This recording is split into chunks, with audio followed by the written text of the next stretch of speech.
Hello, my name is Kristen Bolden, and welcome to The Other Side of History. Now, how many of you like the Bible story of Ruth?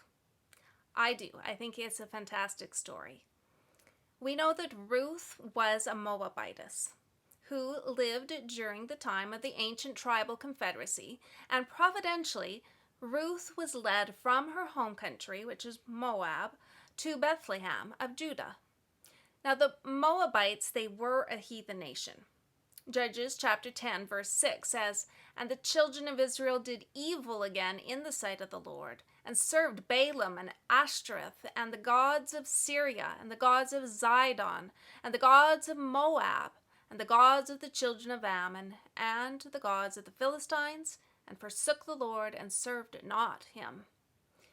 Because those like the Moabites were an idolatrous people, who could lead the Israelites away from their worship of Jehovah, God put laws in place if a marriage between an Israelite and one of these heathen nations did occur.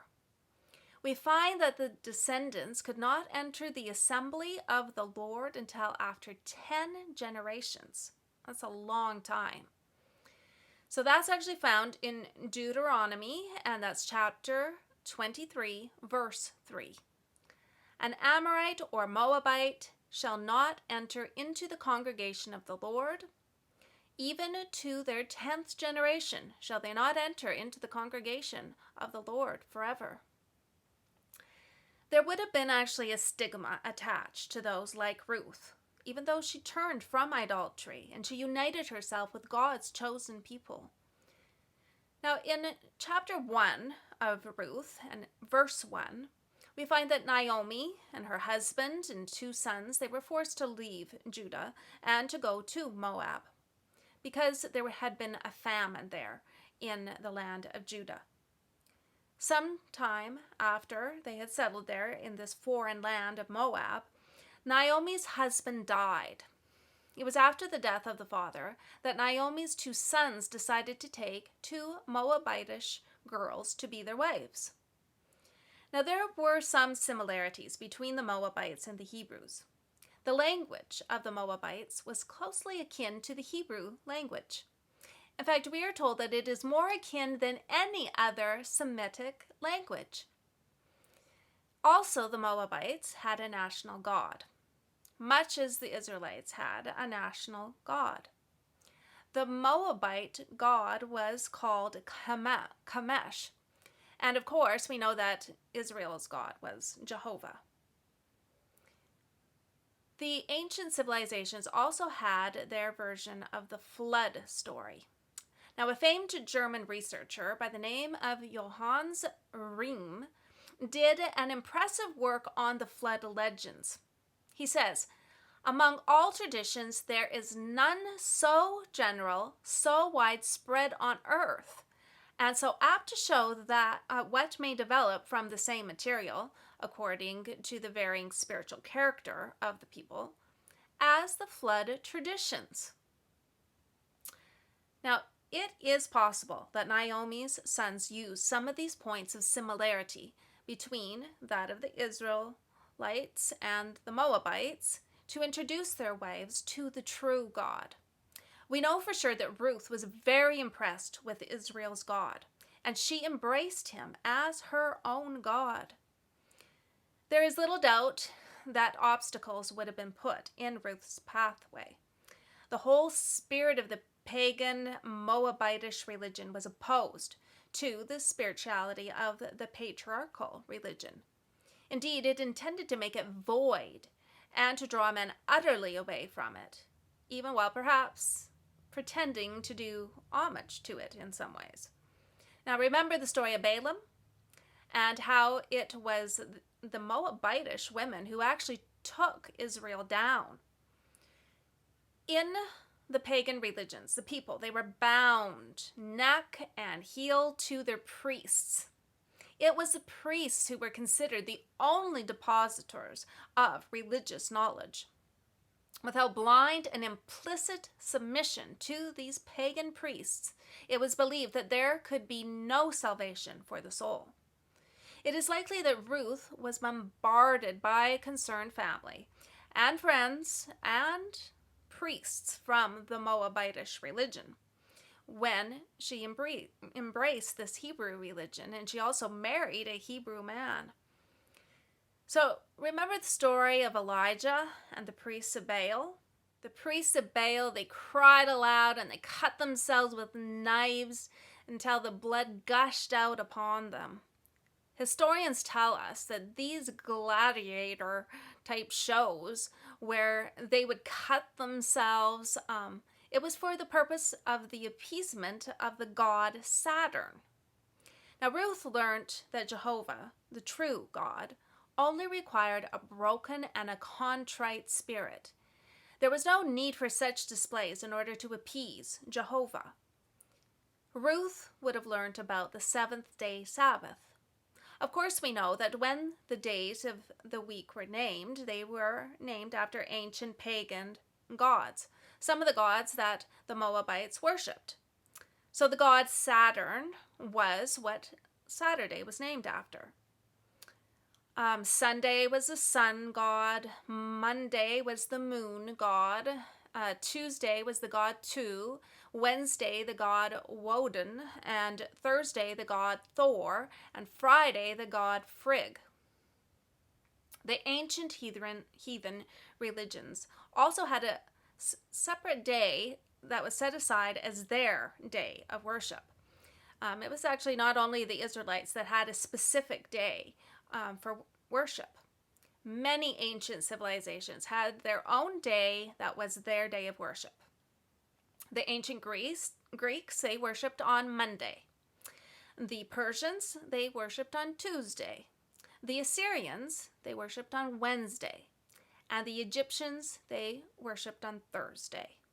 Now, I don't know if and what day that the Moabites actually worshipped on, but we do know that Ruth learned about the seventh-day Sabbath as the day to worship Jehovah. Now, Ruth would have also learned the correct understanding on the state of the dead. Satan has always had his pagan faith, which has been promoted. It's changed its face at different times, but it has been fundamentally the same, with a set core of beliefs. The immortality of the soul being one of his very important doctrines. Ruth would have learnt that the dead sleep until the resurrection, where the dead will be raised, some to receive the second death, and some to receive everlasting life. Now, Ruth would have learnt about also the health message, and that if meat was eaten, it was not to be eaten with the fat and the blood. She would have learnt about disease and the isolation of diseases like leprosy.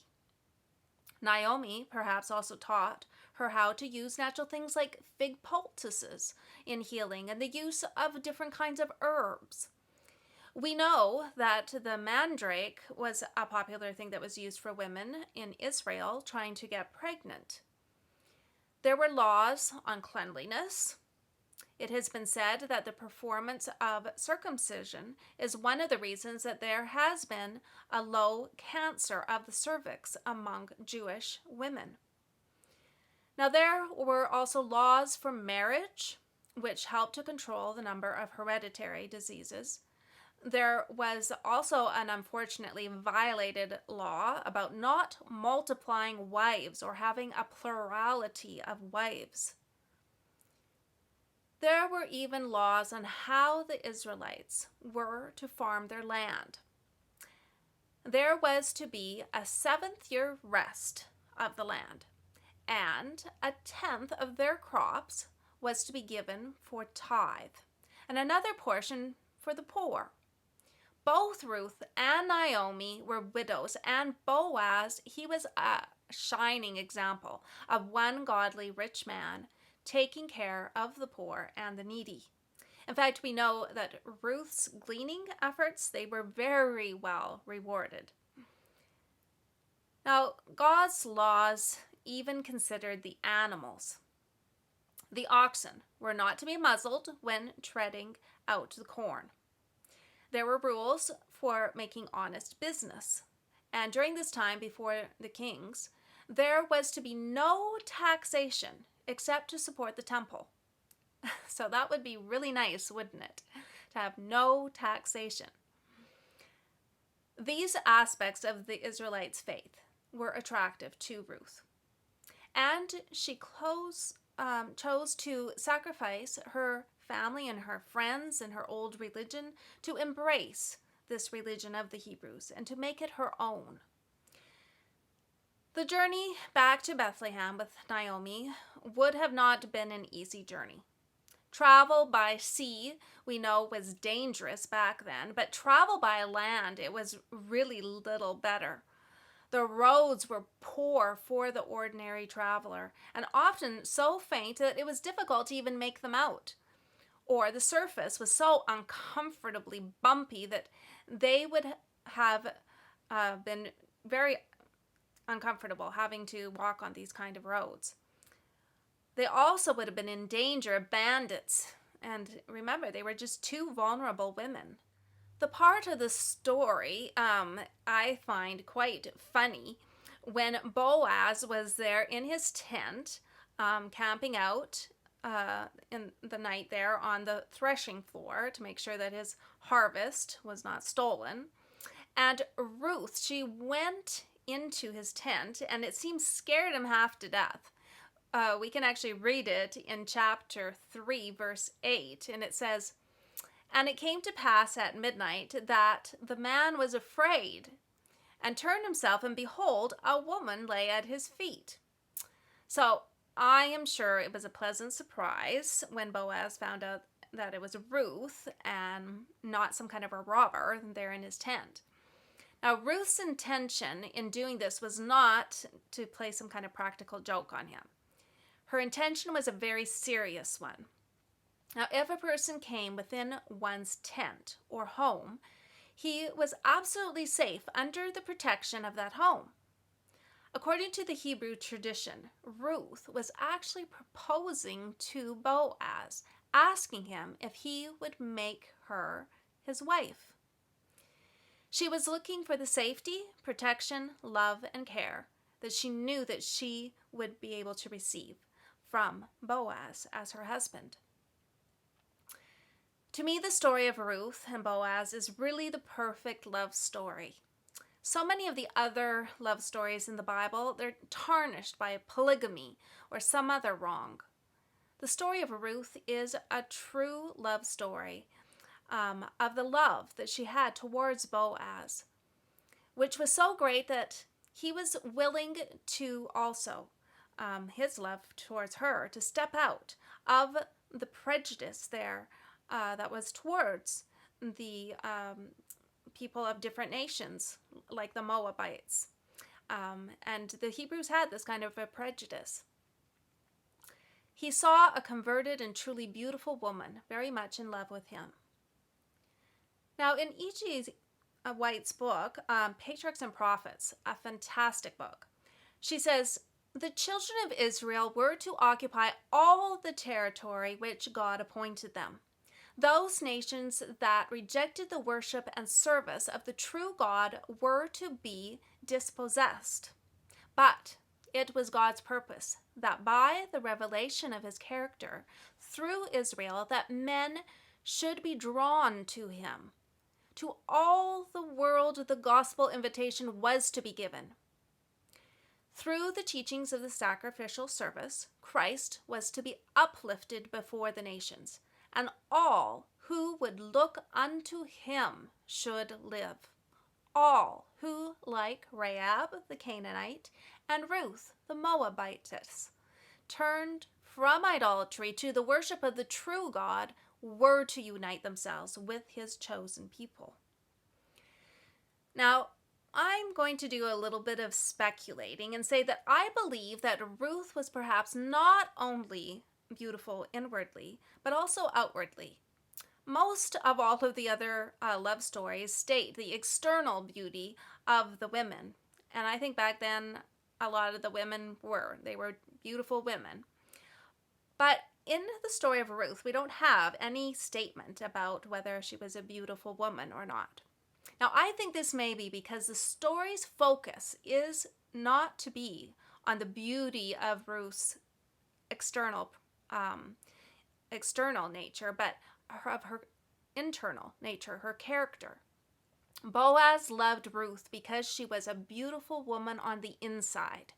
Unlike other examples of men of Israel who loved women of heathen background because of their physical beauty. Heathen women who were beautiful on the outside, but they were godless on the inside. There is to be no mistaking with this story of Ruth. Boaz loved Ruth's character. As the beautiful Jewish Queen Esther was an example of God's character to the heathen nation there of Persia, so the beautiful Moabitish Ruth was an example of God's character to that whole nation of Israel. So if you have enjoyed this little talk, I would just like to encourage you to click on that subscribe and like button, leave your comments. I just want to thank you for listening, and God bless.